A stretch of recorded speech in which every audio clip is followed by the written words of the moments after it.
어떻게 우리가 하나님을 기쁘시게 할 수 있을까? 성경에는 하나님을 기쁘시게 할 수 있는 방법을 무궁무진하게 말씀해 주고 있어요. 우리가 이것은 한두 가지가 아니에요. 10계명도 10계명도 아니고 이게 율법에 있는 것도 아니고 우리가 하나님을 어떻게 기쁘시게 할 수 있을까? 우리 그리스도인들은 날마다 말로, 일로, 삶으로 하나님을 기쁘시게 하는 삶을 살아야 되는데 오늘 우리가 무엇으로 하나님을 기쁘시게 할 수 있을까? 오늘 우리는 하나님이 기뻐하시는 사람이 되어야 되는데 여기에 신앙인의 성공과 신앙인의 하나님의 살아계심과 하나님의 응답이 있게 되는 줄로 믿습니다. 오늘 우리가 읽은 이 잠언 21장 말씀에 보면 하나님을 기쁘시게 하기 위해서 어떤 신앙의 자세를 가져야 될까? 거기에 대해서 말씀해 주고 있는데 첫 번째로 하나님을 기쁘시게 하려면 공의와 정의로 행동하라. 그렇게 말씀합니다. 시편 말씀이나 아니면 잠언 말씀에 보면 공의와 정의에 대하여서 선의에 대한 그런 말씀이 많이 나오는데 오늘 3절 말씀에 보니까 이렇게 말씀하고 있죠. 다시 한번 다 같이 읽어봅니다. 공의와 정의를 행하는 것은 제사를 드리는 것보다 여호와께서 기쁘게 여기시느니라. 아멘. 하나님은 하나님 앞에 제사 드리는 제사를 기뻐하셔요. 오늘날로 이야기하면 예배를 기뻐하셔요.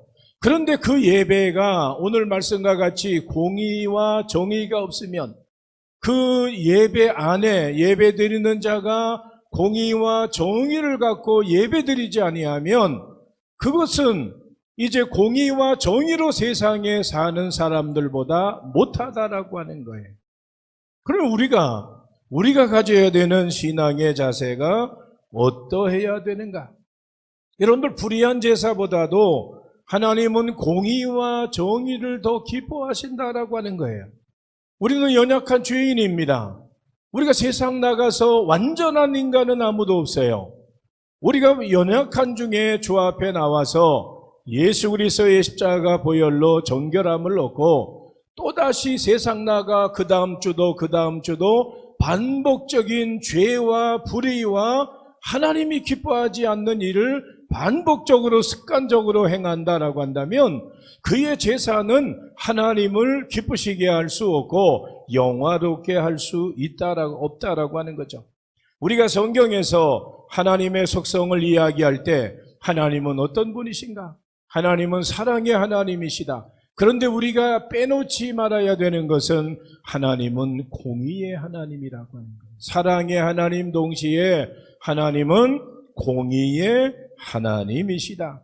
그래서 하나님께서는 사랑하시기도 하시지만 하나님은 공의의 하나님이신 거예요. 끝까지 용서하시고 기다리시고 사랑하시지만 그들이 계속 반복적으로 죄악 가운데 있고 돌이키지 아니하고 돌아오지 아니하면 심판하시고 채찍하시고 버리시고 다시는 그들을 바라보지 아니하신다라고 하는 거죠. 그렇기 때문에 정의로운 세상을 이루시기를 원하시며 하나님은 이 땅에서 하나님의 공의와 정의가 실현되기를 원하고 계시다라고 하는 그러한 사실을 말씀해 주고 있습니다. 여러분들 우리 그리스도인들은 세상을 탓할 것이 아니에요. 조상을 탓하거나 대한민국 이 땅에 태어난 것, 대한민국에 태어난 것을 우리가 탓하기 전에 교회부터 가정부터 정의로운 교회, 행복한 가정, 하나님의 공의가 실현되는 공동체들로 만들어야 되는 책임과 사명이 있습니다. 그래서 교회 구성원 각자가 가정에서, 사회에서, 직장에서 하나님의 공의와 정의를 기억하면서 그의 합당한 삶을 살아야 된다라고 하는 거죠. 내 주변에 있는 사람들이 나를 통하여서 그들이 긍정의 마음을 가지고 교회 공동체나 신앙에 대한 관심을 가지고 그렇게 물어보고 그렇게 나도 한번 교회 가고 싶다라고 하는 그런 이야기를 들을 수 있도록 우리가 살아야 된다라고 하는 거예요. 그게 우리가 세상의 빛과 소금으로서의 사명을 감당하게 되는 것이고 하나님의 영광을 위해서 살아가는 믿는 자의 모습 가운데 하나인 것입니다. 그래서 세상이 교회를 바라보고 우리 그리스도인들을 바라보는 시선이 바뀌게 해야 된다라고 하는 거죠. 그것이 이 시대에 우리에게 맡겨주신 사명 가운데 하나인 줄로 믿습니다. 여러분들, 인간의 삶은 아침 안개와 같이 잠시 있다가 사라지는 존재라고 하는 거예요. 누구도 우리가 천년 만년 살 것 같이 살지만 우리 인생 그렇게 긴 것이 아니에요. 짧은 인생이기 때문에 우리가 그 속에서 어떤 신앙의 모습을 가지고 살아가야 될까? 오늘 잠언 말씀은 공의와 정의를 행하면서 살아야 된다. 그것이 하나님을 기쁘시게 하는 것이다 라고 말씀하고 있습니다. 안개와 같은 우리의 인생살이 가운데서 우리가 선한 길을 걸어가며 오늘 말씀과 같이 공의와 정의를 행하며 하나님을 기쁘시게 하는 자의 삶을 살아갈 수 있기를 예수님의 이름으로 축원합니다. 두 번째로 하나님을 기쁘시게 하려면 어떤 삶을 살아야 될까? 오늘 말씀해 보니까 겸손한 눈과 마음을 가지라고 하는 거예요. 사람은 우리가 눈으로 바라보는 것부터 마음으로 생각하고 그리고 말하는 것부터 사람은 그런 겸손함이 반드시 있어야 됨을 말씀해 주고 있습니다. 오늘 4절 말씀에는 이렇게 말씀하고 있어요. 함께 읽어봅니다. 눈이 높은 것과 마음이 교만한 것과 악인의 형통한 것은 다 죄니라. 아멘. 마음이 교만한 것, 눈이 높은 것, 의인의 형통함, 이 모든 것들이 다 죄가 된다라고 이야기를 하고 있어요. 여러분들, 눈이 높은 게 뭐예요? 눈이 높다라고 하는 이야기를 많이 하죠. 뭐 물건을 사도, 뭘 먹어도 나는 뭐 만 원 밑에 음식은 나는 절대 안 먹어. 그런 분이 있어요. 그런 분은 저 아프리카에 가서 한 1년 동안 살다 와야 될 것 같아요. 우리가 뭐 나는 옷을 뭐 얼마짜리 이하는 나는 안 입어. 뭐 그런 생각들. 어찌 보면 그게 오늘 말씀과 같이 눈이 높은 거고 마음이 교만한 거죠. 그것이 결국에는 악인의 형통과 이어지게 되고 그것은 하나님 앞에 오늘 말씀해 보니까 죄가 된다라고 이야기를 하고 있는 것입니다. 여러분도 하나님 앞에서 나 자신이 살아있고 나 자신의 자랑거리가 있고 그것은 하나님 앞에 분명히 반드시 교만일 수밖에 없는 거예요. 그런데 나 자신은 아무것도 아니라고 하는 그 겸손함을 가질 때 그가 하나님을 기쁘시게 하는 자가 될 수 있고 하나님 앞에 칭찬받을 수 있다라고 하는 거죠. 하나님은 겸손한 자에게 은혜 베풀어 주시는 분임을 믿습니다. 하나님은 교만한 자를 물리치시고 겸손한 자에게 은혜 베풀어 주시느니라 말씀합니다. 하나님은 지금도 겸손한 자를 택하시고 그들을 귀한 그릇으로 사용하시는 거예요. 성경 안에서 사용되었던 그 많은 사람들뿐만 아니라 오늘을 살아가고 있는 우리들도 마찬가지라고 하는 거예요. 그래서 겸손으로 허리를 동이고 모든 것이 오늘 오전의 말씀과 같이 하나님의 은혜임을 기억하고 깨닫는 삶이 하나님을 기쁘시게 하는 자의 삶이 되는 줄로 믿습니다. 기독교의 생명은, 기독교의 가치는 겸손에 담겨져 있습니다. 빌립보서의 말씀과 같이 예수님은 이 땅에 사람의 몸을 입고 그리고 낮아지시고 십자가에 죽으시고 우리를 위해서 대속의 제물이 되셨다라고 분명하게 말씀하고 있습니다.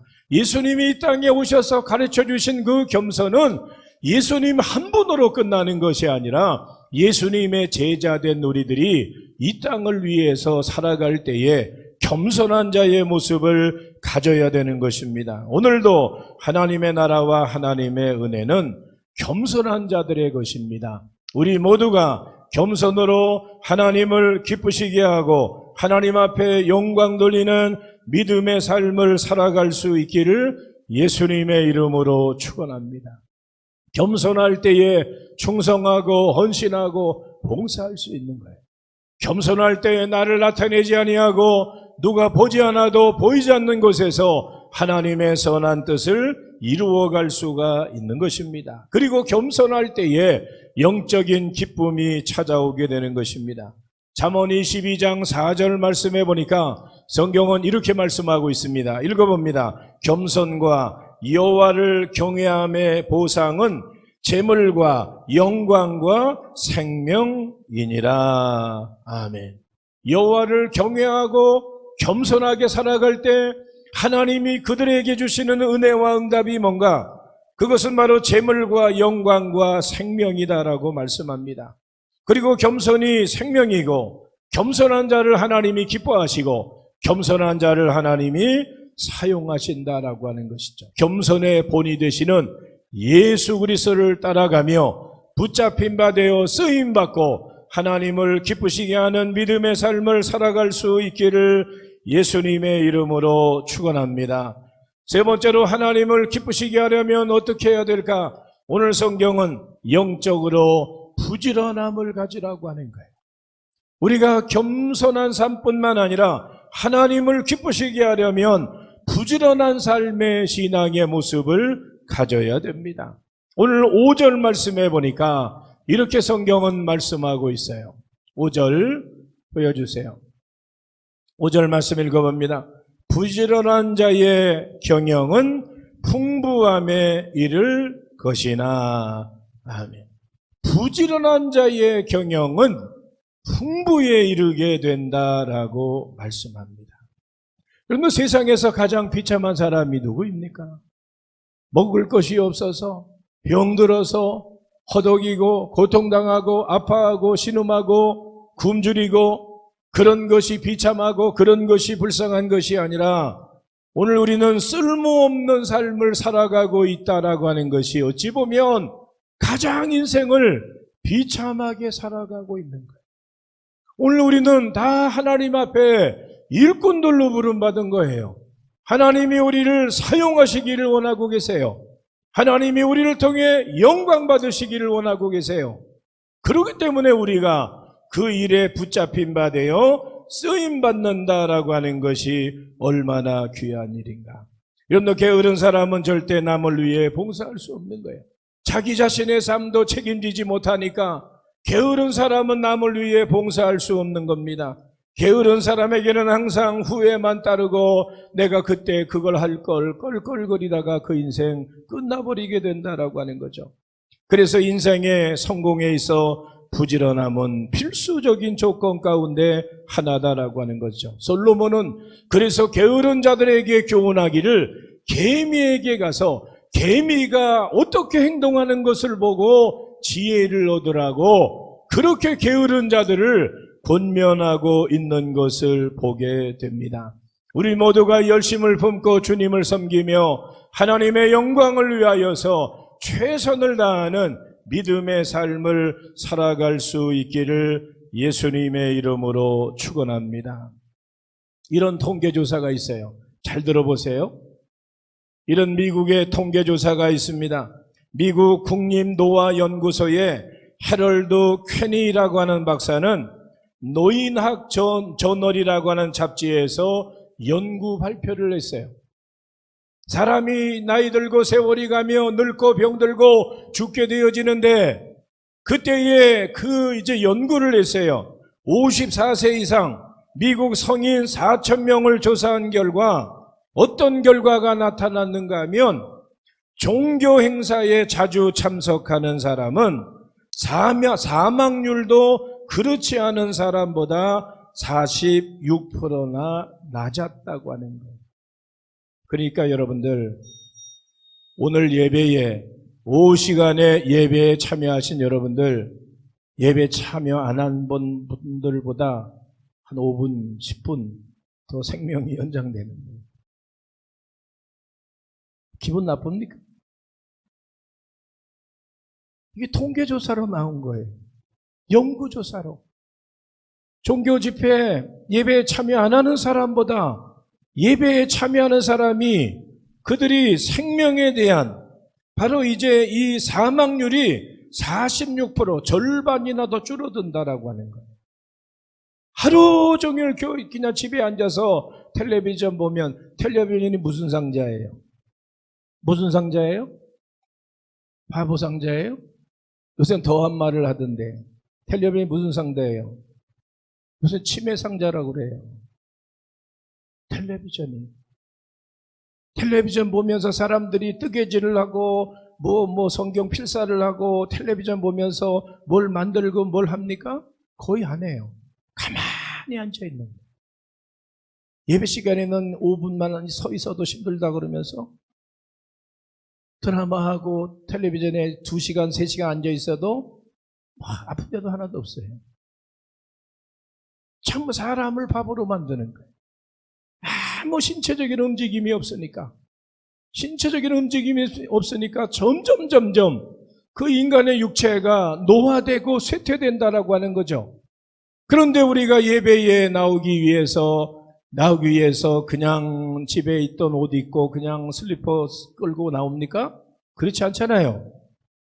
세수도 해야 되고 옷도 갈아입어야 되고 머리도 빗어야 되고 내려와야 되고 차를 타야 되고 걸어와야 되고 이런 모든 과정들이 우리의 신체가 움직이니까 그리고 와서 우리가 서로 얼굴 찡그리고 그런 삶이 아니라 서로 축복하고 격려하고 서로 기도해주고 서로 함께하니까 그 모든 것들이 결국에는 인간의 사망률을 현저하게 낮아지게 된다고 하는 거예요. 오늘 여러분들 오늘 이 오후의 시간에 성전에 나온 여러분들 그런 하나님이 주시는 강건함의 은혜가 여러분들에게 임하게 되는 줄로 믿습니다. 종교 행사에 참여하면 우울증을 줄이고 병에 대처하는 면역 체계가 강화된다고 하는 거예요. 종교 행사에 자주 참석하는 것이 이제 결국에는 장수에 도움을 주는 이유가 뭔가? 이 괜히 박사는 이렇게 이야기를 해요. 종교 행사에 참여하는 사람들은 억압, 불안, 스트레스를 느끼는 비율이 적은 것과 관련이 있다. 성전에 나와서 우리가 하나님을 찬양하고 감사하고 기뻐하고 때로는 우리가 힘들고 어려울 때 눈물로 기도하는 것, 그것이 정신적인 건강과 육신적인 건강을 훨씬 세상 사람들보다 좋게 만들려고 하는 거예요. 세상 사람들은 기분 좋아서 한잔하고 기분 나쁘다고 두잔하고 밤새워서 몸을 망가뜨리고 그렇게 건강을 생각하면서 담배는 하루에도 몇 갑씩 피고 자기 자신을 스스로 그렇게 망가뜨리는 세상 사람들과는 달리 우리가 하나님 앞에 나와서 예배하고 하나님 앞에 영광 돌리고 그건 우리 자신들에게도 영육 간에 강건한 은혜와 복을 받을 수 있는 기회라고 하는 거예요. 그래서 우리가 예배에 열심을 낼 때에 예배에 열심을 내지 않는 사람보다 육신적인 건강 더하고 영적인 하나님의 은혜가 더하게 된다라고 하는 사실을 말씀을 통해 깨닫게 됩니다. 로마서 12장 11절 말씀에 성경은 이렇게 말씀하고 있어요. 읽어봅니다. 부지런하여 게으르지 말고 열심을 품고 주를 섬기라. 아멘. 게으르지 말고 부지런하여서 열심히 주님 섬겨야 된다. 잠언 13장 4절 말씀에는 이렇게 말씀하고 있습니다. 함께 읽어봅니다. 게으른 자는 마음으로 원하여도 얻지 못하나 부지런한 자의 마음은 풍족함을 얻느니라. 아멘. 우리가 부지런하여 열심히 최선을 다하여서 하나님의 영광을 위하여 하나님을 기쁘시게 하는 믿음의 삶을 살아갈 수 있기를 예수님의 이름으로 축원합니다. 인간의 모든 죄악, 인간의 모든 것은 게으름과 나태에서 오는 경우가 많습니다. 다윗이 오늘 이제 바세바의 아내를 오늘 이제 그 여인을 이제 그 음행한 것도 결국에는 왕궁에서 거닐다가 결국에는 이제 죄를 짓는 그 모습을 보게 되어지죠. 사람들은 시간이 나고 여유가 있고 할 일이 없으면 좋은 생각, 좋은 행동, 좋은 삶을 살아야 되는데 그렇지 못하다고 하는 거예요. 자기 자신을 스스로 죄악 가운데 빠뜨리는 그런 일들을 관심을 가지고 그런 일들을 기울이다가 그 인생이 망가뜨려지는 경우들을 얼마나 많이 보게 됩니까? 부지런한 사람들은 힘을 모아서 세상을 건강하게 하고 유익하게 하고 발전시키는 겁니다. 우리가 부지런하여 열심히 믿음 생활하는 것이 얼마나 큰 은혜인가. 어제 서울에서는 큰 두 가지 집회가 있었어요.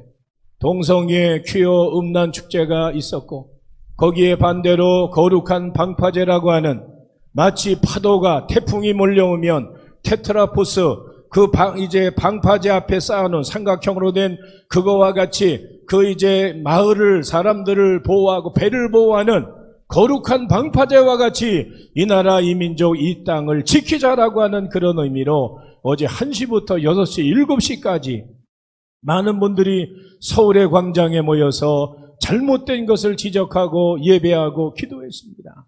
이 나라 이 민족 여러분들 교회가 희망이 되지 아니하면 대한민국 희망이 없다라고 하는 거예요. 지금 대한민국의 국회의원들 지금 이런 이 동성애법, 차별금지법 이런 것들을 통과시키려고 혈안이 돼 있어요. 교회 공동체가 이런 일에 강력한 힘을 나타내지 아니하면 대한민국도 그런 일에 무너져 내릴 수밖에 없다라고 하는 거죠. 머지않아 저들은 부산에서도 대구에서도 인천에서도 또 동성애 음란 축제를 하려고 또 계획을 하고 있을 거예요. 더욱더 교회 공동체들이 하나가 되어져서 세상이 깜짝 놀랄 정도로 국회의원들이 정말 두려울 정도로 그렇게 그리스도인들이 모여서 세상을 향해 외쳐야 세상에 악법들이 만들어지지 않는 겁니다. 우리가 세상의 허튼 일에 열심 내는 것이 아니라 정말로 가치 있는 일에 최선을 다한다라고 하는 것이 그것이 귀한 일임을 다시 한번 기억해 보아야 되는 것입니다. 우리에게는 직접적으로 지금 그렇게 큰 문제가 되지 않아요. 그런데 여러분들 우리의 다음 세대, 우리의 자녀들 그 다음 세대 생각해 보세요. 동성애가 합법화되어지면 이제는 남자와 남자, 여자와 여자, 동물과 사람이 그렇게 성적인 문란함이 대한민국 가운데 그렇지 않아도 대한민국이 지금 이런 성적인 문란함이 가득한데 이런 것들이 허용되어지면 대한민국이 무너지는 것은 순식간에 무너져 버린다고 하는 거예요. 우리의 자녀들, 자손들이 그 아이들이 남자와 남자끼리 여자와 여자끼리 사람이 짐승과 교합을 하는 성경의 마지막 때 심판의 그 일들이 대한민국 가운데 나타나지게 된다라고 하는 거죠. 오늘 우리는 이런 그런 것들이 발붙이지 못하도록 우리가 최선을 다해야 되는 것이 한국교회와 그리스도인들에게 주신 사명인 줄로 압니다. 영적으로 부지런함을 가지고 살아야 하는 것입니다. 마지막 네 번째로 하나님을 기쁘시게 하려면 우리는 말과 행실에 정직한 자들이 되어져야 됩니다. 오늘 본문 6절 말씀에는 이렇게 말씀하고 있어요. 함께 읽어봅니다. 속이는 말로 재물을 모으는 것은 죽음을 구하는 것이라 곧 불려다니는 안개니라. 아멘. 속이는 말로 재물을 모으는 게 뭐예요? 사기치는 거잖아요. 말로, 뭘로, 무엇을 보여주며 이거 이렇게 하면 대박 나는 거야. 이거 이렇게 하면 엄청난 수입이 있어. 이거 이렇게 하면 이런 것을 얻을 수 있어. 오늘 말씀과 같이 속이는 말로 재물을 모으는 것은 죽음을 구하는 것과 같다. 그것은 안개와 같은 것이다. 하나님은 거짓을 미워하시고 속임이 없는 정직한 사람들을 기뻐하신다라고 하는 거죠. 그리스도인의 인격과 성품 중에 중요한 것이 무엇인가? 정직입니다. 바른 생활, 정직한 생활, 우리 믿는 자들이 가져야 되는 그러한 성품 중에 하나다라고 하는 거예요. 현대사회는 총체적인 난국에 빠져 있습니다. 불의한 사람들, 죄를 지은 사람들, 잘못된 사람들이 매스컴에 나오고 정치에 나오고, 그리고 이제 그들이 내가 지도자다, 내가 최고다 그러면서 다른 사람들을 손깍질하는 많은 국회의원들이 30% 40%가 이제 그런 죄인된 그런 과거에 그 이제 죄의 그 전력을 가지고 있다라고 하는 그 모습을 생각해 볼 때에 지금도 잘못한 사람들이 더 큰 소리치는 대한민국의 현실을 지금 우리는 바라보고 있습니다. 서로 속이고 양심과 상실과 부정직함이 판을 치는 세상이 지금의 우리의 현실임을 우리는 눈으로 바라보고 있습니다. 그럴지라도 어두운 밤에 더욱더 별이 빛나는 것처럼 그리스도인들은 세상이 타락하고 세상이 죄악 가운데, 세상이 방탕한 가운데 있다고 할지라도 믿는 우리는 하나님의 자녀로서의 신실함을 가지고 정직함을 잃어버리지 않아야 되는 것입니다.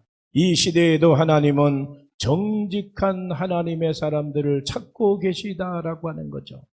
우리가 잘 알고 있는 이야기 중에 그런 이야기가 있어요. 옛날에 한 왕이 공주를 시집 보내려고 할 때에 신하들 중에서 정직한 사람을 찾으려고 했습니다.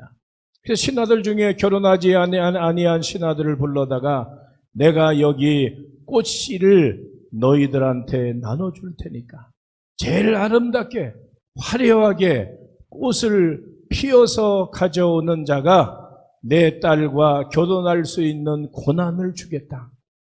그리고 그 왕은 그 씨를 밤새 뜨거운 물에다 삶아서 말려가지고 제자들에게 나눠줬어요. 제자들이 씨앗을 받아가지고 집집마다 가져가서 그걸 잘 좋은 흙에다가 화분에다가 심었어요. 하루가 지나고 이틀이 지나고 3일이 지나도 물을 주는데 뭐가 보이지 않는 거예요. 4일이 지나고 일주일이 지나고 2주가 지나도 싹이 나지 않는 거예요. 신하들이 조급함이 있는 거예요. 어떻게 해야 될까? 시장에서 아름답다고 하는 꽃을 사다가 대신 심어놨어요. 왕이 이제는 그 아름답게 핀 꽃을 화분을 가지고 왕궁으로 들어오라고 했을 때 수많은 신하들이 여기저기 아름답고 화려한 꽃을 가지고 들어오는 거예요. 그런데 저 뒤에 한 신하만큼은 빈 화분을 가지고 고개를 떨구면서 왕이요, 내가 정성을 다했지만 싹이 나지 않습니다. 죄송합니다. 그때 왕이 내가 바로 가장 정직한 신하다. 내가 바로 가장 정직한 신하다. 나는 너희들에게 뜨거운 물에 삶은 씨를 너희들에게 나눠주었는데 그 씨가 싹이 날 리가 없잖아요. 다른 신하들은 결국에는 정직하지 못하다고 하는 거죠. 그 신하가 정직함으로 인정을 받아서 그가 바로 이제 공주의 사위가 될 수 있는 자격을 얻게 되어졌다라고 하는 거죠. 오늘 우리는 세상을 살아가면서 정직하게 산다라고 하는 것이 쉽지 않습니다. 그러나 그것은 하나님을 기쁘시게 하고 하나님 앞에 영광 돌리는 것입니다. 우리가 잘 알고 있는 갈라디아서 6장 7절 말씀에 성경은 이렇게 말씀하고 있어요. 읽어봅니다. 스스로 속이지 말라. 하나님은 업신여김을 받지 아니하시나니 사람이 무엇으로 심든지 그대로 거두리라. 아멘. 사람이 세상에 무엇으로 심든지 그대로 거두는 겁니다. 우리 옛날 어른들은 콩 심으면 콩 나는 거고 팥 심으면 팥 나는 겁니다. 영적인 신앙, 이것도 농사의 원리와 마찬가지로 우리가 이 땅에서의 살아가는 날 동안에 최선을 다해서 하나님의 영광을 위해서 하나님이 기뻐하시는 일 심으면 내 신앙과 삶에 거두는 하나님의 은혜가 응답이 있다고 하는 거예요. 나는 아무런 행함도 하지 아니하고 뭘 기대하겠습니까? 농사 짓는 사람이 봄인데 씨앗 뿌리지 아니하고 배짱이와 같이 그렇게 나무 그늘에서 그렇게 노래만 부르고 있다라고 해서 그가 무슨 미스터 트롯에 나가서 1등을 해요? 그런 거 아니잖아요. 우리가 심는 대로 거두는 것이 그것이 하나님의 영적인 신앙의 법칙인 줄로 믿습니다. 그래서 우리는 날마다 마음을 새롭게 하고 공의와 정의를 행하며 겸손과 근면을 가지고 살아가야 될 것이고, 정직한 삶을 살아갈 때에 하나님을 기쁘시게 할 수 있다라고 하는 것을 오늘 성경은 말씀하고 있습니다. 우리 모두가 2024년 이제 후반기의 시간, 다시 한번 우리가 정성을 다하고 힘을 모으고 최선을 다하여서 하나님을 기쁘시게 하는 일에 쓰임받는 믿음의 삶이 우리 칠려전도회 회원들과 우리 전체 가운데 날마다 넘쳐나는 믿음의 삶이 이어질 수 있기를 예수님의 이름으로 축원합니다.